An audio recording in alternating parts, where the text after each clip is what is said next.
Hay algo que nunca te enseñaron en voz alta, pero que fue grabado en tu sistema nervioso desde mucho antes de que supieras hablar. Cada vez que vacilas antes de decir no, cada vez que sientes ese nudo en el estómago cuando alguien te pide algo y tú sabes que no quieres, no es casualidad, es una programación profunda, invisible, atemporal. Es un eco evolutivo que el cerebro humano arrastra desde hace milenios, el miedo ancestral a la exclusión. Decir no activa, en la mente de ciertas personas, el mismo circuito que se activa ante una amenaza física. Para el cerebro de quien no puede negarse, decir no es un simple acto lingüístico, es un salto al vacío. Estudios recientes del Instituto de Neurociencia Cognitiva de Londres mostraron que en personas con alta sensibilidad social, el rechazo o incluso la anticipación del rechazo genera una respuesta en la amígdala tan intensa como si estuvieran frente a un peligro real. Es decir, el solo hecho de imaginar que decepcionarás a alguien, que alguien se alejará de ti por no cumplir una expectativa, puede generar una respuesta de estrés similar a ver un animal salvaje acercándose a ti. El cuerpo se tensa, el corazón se acelera, el sistema límbico entra en estado de alerta y la palabra no se convierte, sin que lo sepas, en una amenaza existencial. Pero no es solo biología, es también cultura, historia emocional, herencia psíquica. Desde la infancia, muchos aprendemos que el amor se gana a cambio de sumisión, que quien obedece sobrevive, que quien agrada es aceptado. Y así nace el patrón, no con gritos, sino con silencios, no con traumas evidentes, sino con miradas que desaprueban, con elogios solo cuando cedes, con afecto condicionado. Se graba en el cuerpo como una coreografía oculta. Sonríe, asiente, hazlo aunque no quieras. Y lo más peligroso es que, con el tiempo, se vuelve automático. Ya no sabes si estás diciendo sí porque quieres o porque no soportas lo que pasa dentro de ti cuando te atreves a decir no. Hay señales que nadie comenta, pero que están ahí, como pistas de un crimen emocional nunca resuelto. ¿Te sientes agotado después de encuentros sociales aunque no hayas hecho nada físico? ¿Tienes dificultad para dormir después de rechazar una invitación o poner un límite? ¿Tu voz tiembla cuando intentas expresar tus necesidades? Esos no son defectos de carácter, son síntomas de un sistema interno en guerra, una guerra entre el deseo de proteger tu energía y el miedo de convertirte en alguien malo por hacerlo. Porque en tu mente, negarte es sinónimo de decepcionar, y decepcionar es peligroso. Lo que empieza como una elección sutil, aceptar ayudar en algo que no querías, acompañar a alguien cuando preferías descansar, responder un mensaje aunque estés cansado, se convierte, con el tiempo, en una cadena invisible. Una cadena que no se nota hasta que empiezas a sentir que ya no sabes quién eres. Porque cuando vives para complacer, te conviertes en una proyección de los demás. No eres tú el que vive, son ellos los que viven a través de ti. Y eso, aunque suene extremo, es devastador. Psicológicamente, energéticamente, espiritualmente. Pero no es solo un fenómeno individual. Este patrón, el de no saber decir no, también es una construcción colectiva. Hay familias donde decir no es traición, donde el rol asignado es claro. Tú serás quien escuche, quien ceda, quien esté disponible. Hay grupos donde negarse es visto como egoísmo, y el egoísmo es pecado. Hay culturas enteras donde se idealiza la abnegación, el sacrificio, la entrega incondicional, y ese elogio aparente es una trampa, porque te convierte en propiedad emocional del grupo. Un grupo que no te quiere libre, te quiere útil, te quiere disponible, te quiere dócil. Y cuando, un día, decides finalmente negarte, el castigo es brutal. El silencio, el juicio, la distancia. Y entonces, claro, el sistema se refuerza. Mejor sigo diciendo que sí. Y así, la cárcel se vuelve confortable. Porque al menos, ahí dentro, no estás solo. Pero tampoco estás vivo. Es por eso que necesitas un protocolo de protección. No un truco de autoayuda, no una fórmula mágica de redes sociales. Hablo de un protocolo real, casi de supervivencia. El primer paso es reconocer que decir no es un acto de violencia. Es un acto de existencia. Reprogramar tu mente para entender que poner límites no te aleja de los demás, te acerca a ti. Necesitas detectar cuándo el miedo aparece, no como un monstruo visible, sino como esa vocecita que dice, ¿y si se enojan contigo? Esa voz no eres tú. Es la grabación de una infancia donde decir no era peligroso. Escucharla es el primer paso, no obedecerla es el segundo. Después, practica la retirada estratégica. No necesitas justificar cada no con una novela. No necesitas convencer a nadie de que tienes derecho. Solo necesitas respirar, sostener la incomodidad y repetir mentalmente: mi energía también merece lealtad. Si lo haces, si lo repites, el sistema se agrieta, el viejo patrón se debilita y un nuevo yo empieza a emerger, uno que no se mide por cuánto aguanta, sino por cuánto se honra. Y tal vez, en ese momento, comiences a entender algo que nadie te dijo: que tu no es una negación del otro, es una afirmación de tu alma, que la libertad empieza cuando dejas de tenerle miedo al juicio, que decir no te hace egoísta, ni duro, ni ingrato, te hace real, te hace soberano, te hace humano. Y es justo cuando empiezas a ver esto con claridad, cuando sientes ese impulso de respirar más profundo, de caminar con menos peso, que una pregunta silenciosa empieza a crecer dentro de ti. Si esto es solo el comienzo, ¿hasta dónde has permitido que tu silencio decida por ti?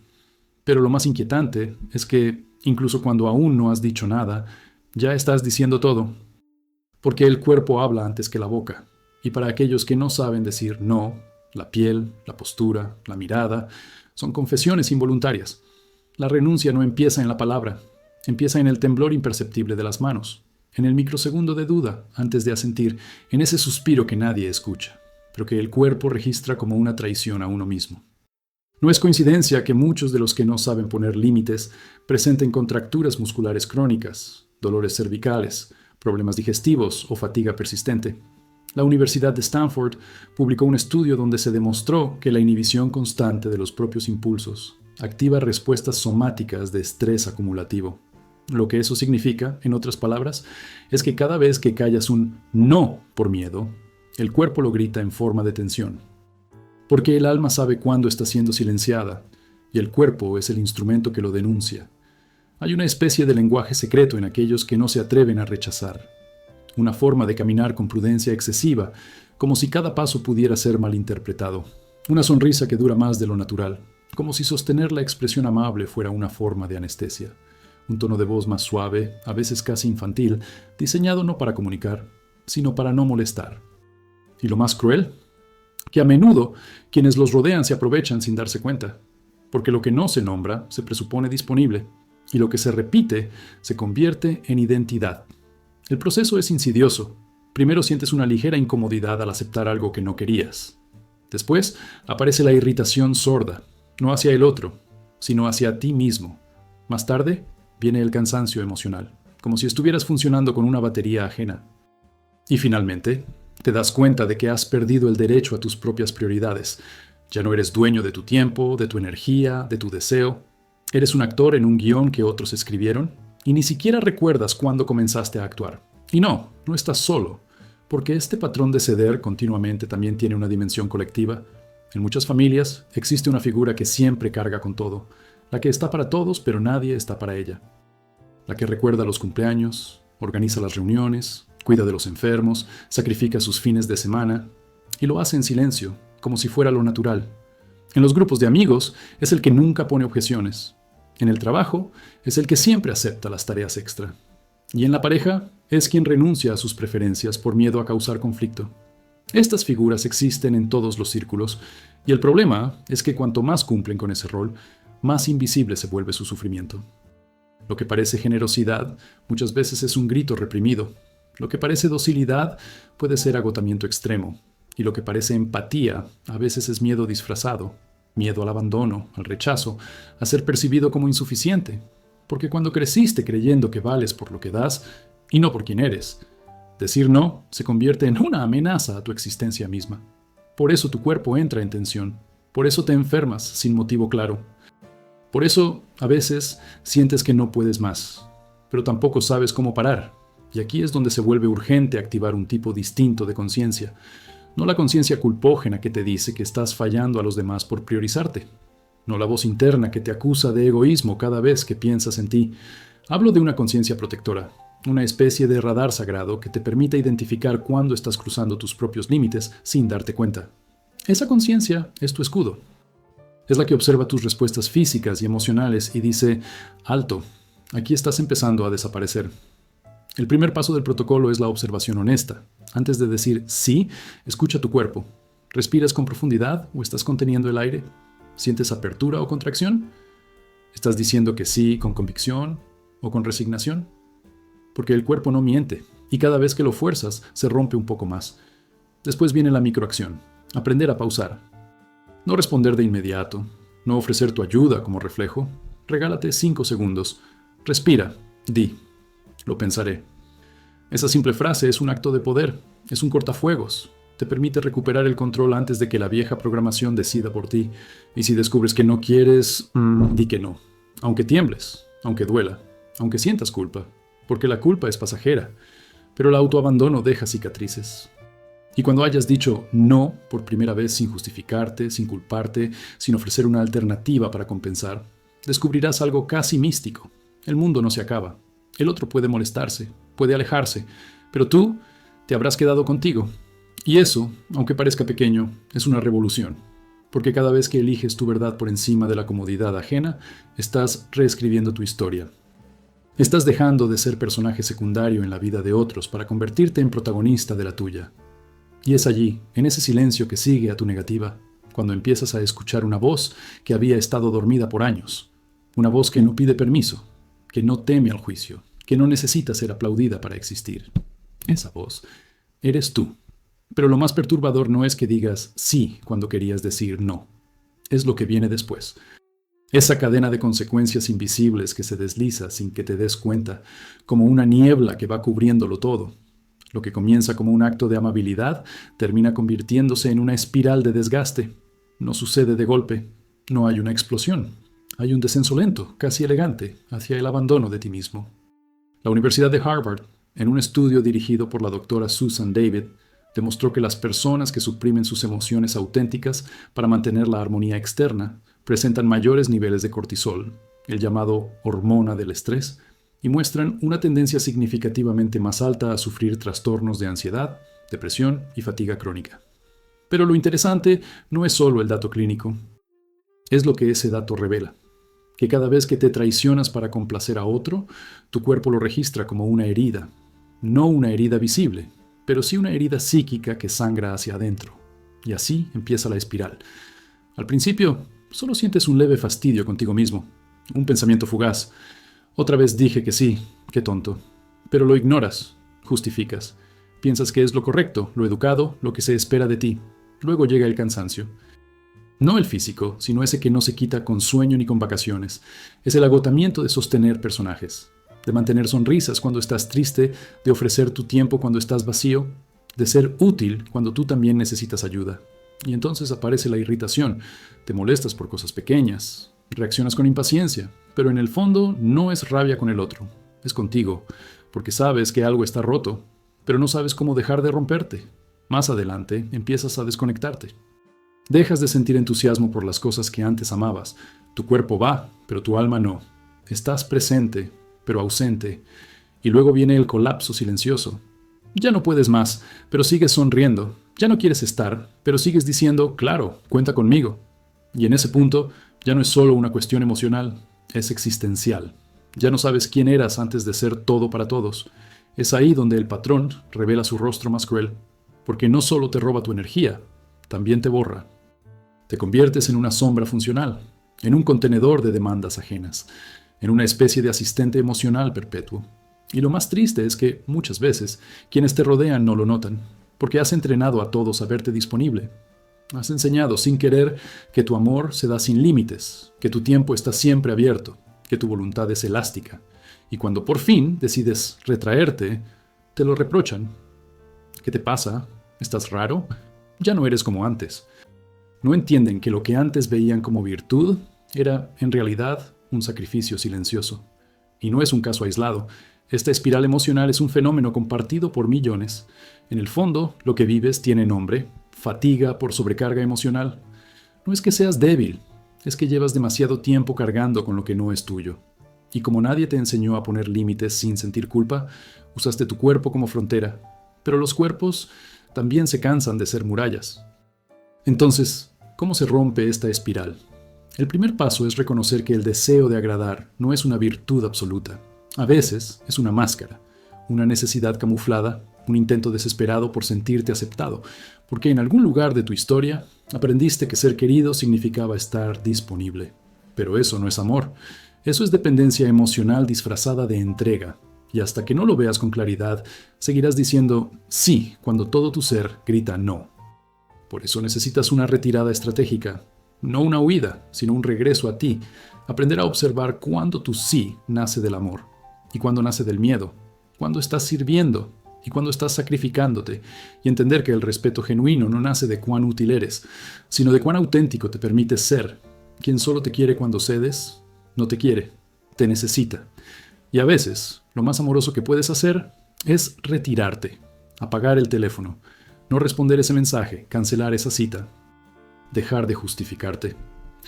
Porque cada acto de presencia contigo mismo es una señal para el universo, es una declaración. Yo también importo. Mi energía también merece cuidado. Mi paz también tiene valor.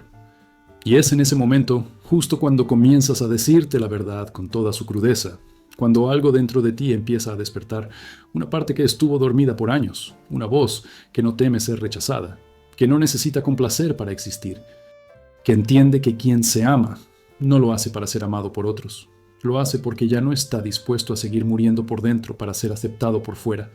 Y lo más paradójico es que, justo cuando empiezas a despertar, cuando reconoces el cansancio, el autoabandono, la sobrecarga, es ahí cuando el sistema alrededor se agita, porque toda estructura colectiva se resiente cuando uno de sus pilares decide dejar de sostener el peso. Es entonces cuando descubres que tu dificultad para decir no nació solo de una herida individual, sino de una presión mucho más profunda, la de pertenecer. Porque a veces no cedemos por bondad, ni por temor, sino por fidelidad, a la familia, al grupo, al linaje emocional al que creemos deberlo todo. En muchos entornos familiares, el amor se mide en función de la disponibilidad, y quien se atreve a salirse del molde, a decir, esto no puedo, esto no quiero, esto me duele, es visto como el traidor, el que rompió el pacto tácito. Y esa traición no se nombra, pero se castiga, con miradas que juzgan, con comentarios pasivo-agresivos, con el aislamiento silencioso que deja claro que si no estás dispuesto a seguir cumpliendo, tampoco serás merecedor del mismo cariño. Y aquí entra un concepto brutal, aunque poco explorado, la posesión emocional colectiva. No hablamos de amor, hablamos de propiedad, de la idea inconsciente de que tu cuerpo, tu tiempo, tu energía pertenecen a la tribu. Y si decides protegerte, cerrar la puerta, marcar un límite, estarás desafiando siglos de lealtades invisibles. No es solo tu madre o tu pareja o tu jefe quienes se resienten. Es el arquetipo completo que representas para ellos. Porque tú no eres solo tú. Eres el hijo que siempre está, la amiga que nunca falla, el trabajador ejemplar, el bastón emocional, y cuando un bastón se retira, el cuerpo colectivo tiembla. En la psicología sistémica, se ha estudiado cómo los roles familiares se repiten y perpetúan hasta que alguien tiene el coraje de romperlos. Y romperlos duele.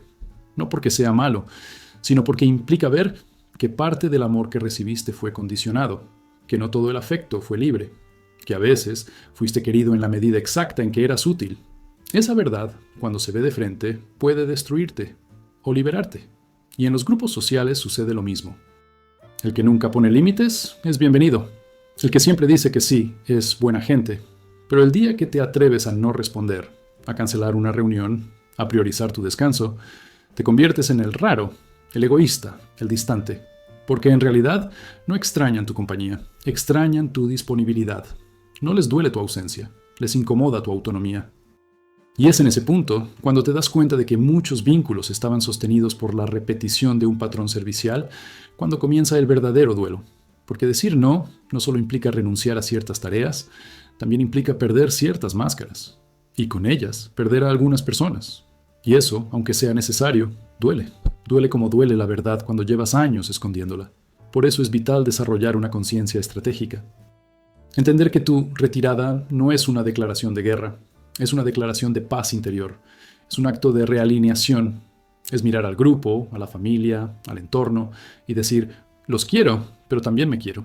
Y sostener esa frase incluso cuando vengan los reproches, porque vendrán, pero no son personales, son reacciones del sistema que intenta mantener su forma, porque tu cambio, inevitablemente, obliga a los otros a enfrentarse a sus propias rigideces. Y en medio de esa tormenta, necesitas un protocolo interno, un anclaje, un lugar dentro de ti al que puedas volver cuando todo afuera intente manipular tu culpa. Ese anclaje es tu conciencia despierta, esa parte de ti que ya no necesita ser aplaudida para sentirse en paz, que ya no confunde lealtad con sacrificio, que sabe que poner un límite no es romper un lazo, es intentar sanarlo desde otro lugar. Y si hay algo que puede ayudarte a mantenerte firme, es recordar esto. Nadie se salva de sí mismo por salvar a los demás. Puedes acompañar, puedes sostener por momentos, pero si te pierdes en el proceso, ya no estás dando, estás desapareciendo. Y los vínculos sanos no deberían pedirte que desaparezcas.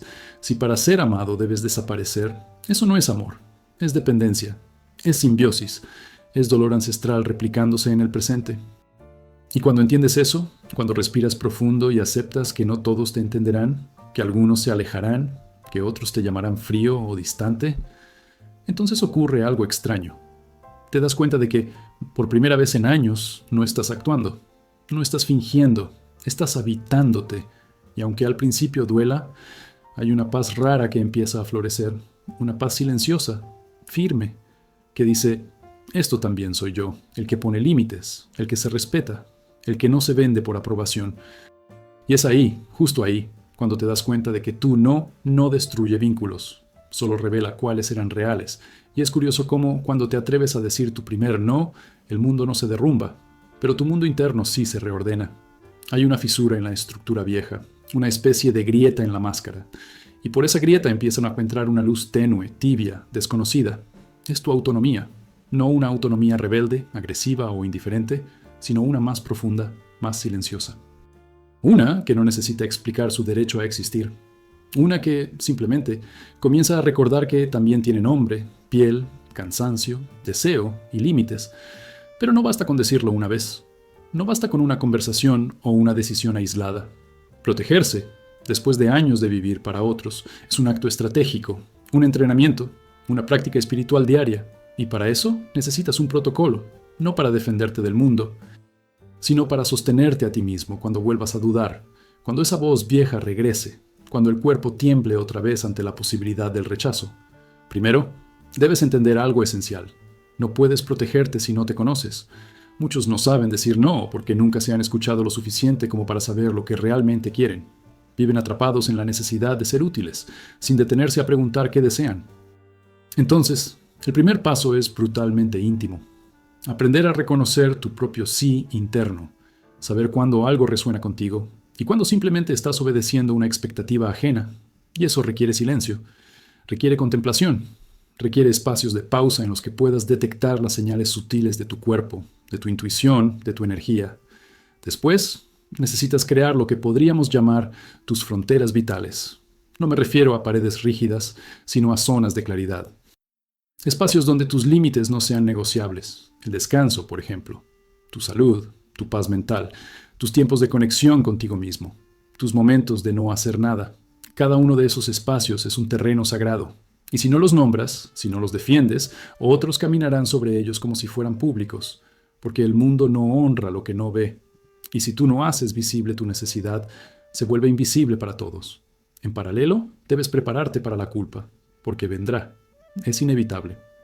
La primera vez que canceles un plan sin explicar demasiado, sentirás que estás fallando. La primera vez que no respondas de inmediato un mensaje, te morderás los labios. La primera vez que priorices tu descanso por encima del drama emocional de alguien más, la ansiedad te hará dudar. Pero esa culpa no es señal de que estés haciendo algo mal. Es el eco del viejo programa tratando de activarse. Y aquí viene la clave.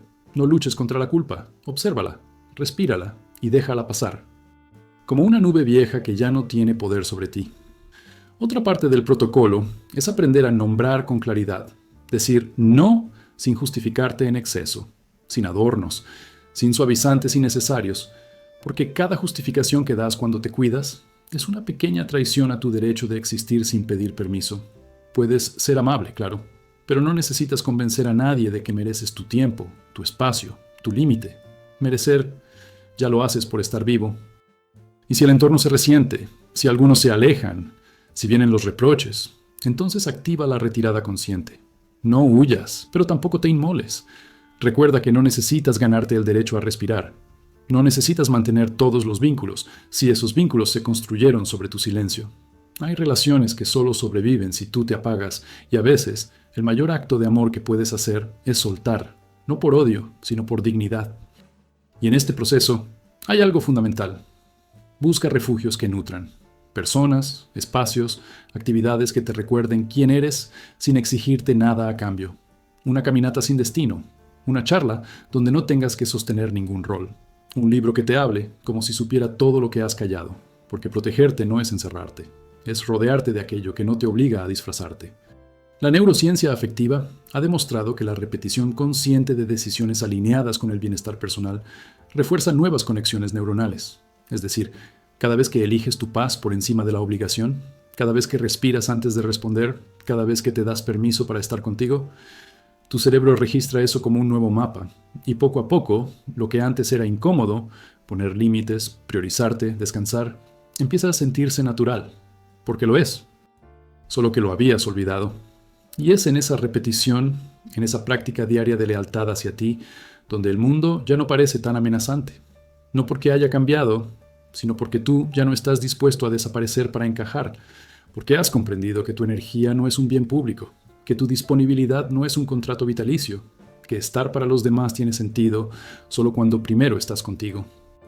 Y entonces, en esa calma nueva, en ese lugar donde ya no te defiendes, sino que simplemente existes con claridad, aparece una certeza simple pero poderosa, una frase que se convierte en tu mantra interno, tu escudo, tu raíz.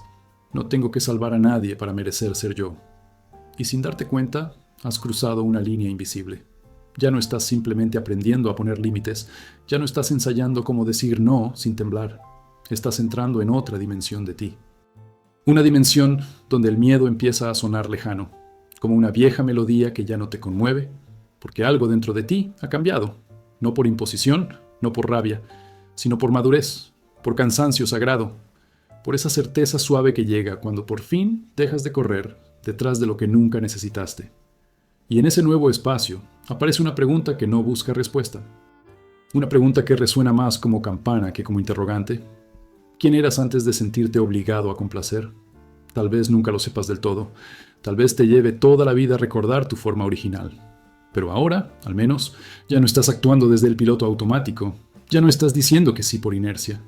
Ahora cada decisión pesa distinto, porque lleva tu nombre, porque nace de ti, porque ya no necesitas ser útil para ser valioso. El filósofo danés Søren Kierkegaard hablaba del deseo de desesperación, como ese impulso inconsciente de abandonarse para ser amado, es decir, el deseo de dejar de ser uno mismo con tal de no estar solo. Y si lo piensas bien, eso es lo que muchas veces hacemos cuando no sabemos decir no. Nos volvemos versiones editadas, más suaves, más complacientes, más apagadas, y al hacerlo, nos alejamos de nuestra alma, creyendo que así seremos más aceptables para el otro.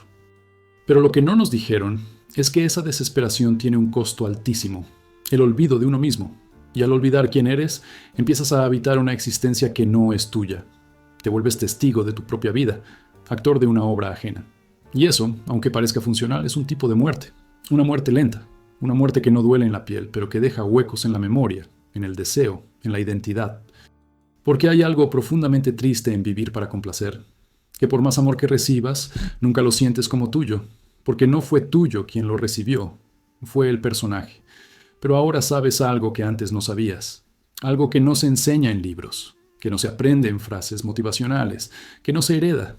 Sabes que tu libertad no está en hacer lo que quieras, sino en poder decir lo que no quieres, que tu fuerza no se mide por cuánto aguantas, sino por cuánto te permites ser real.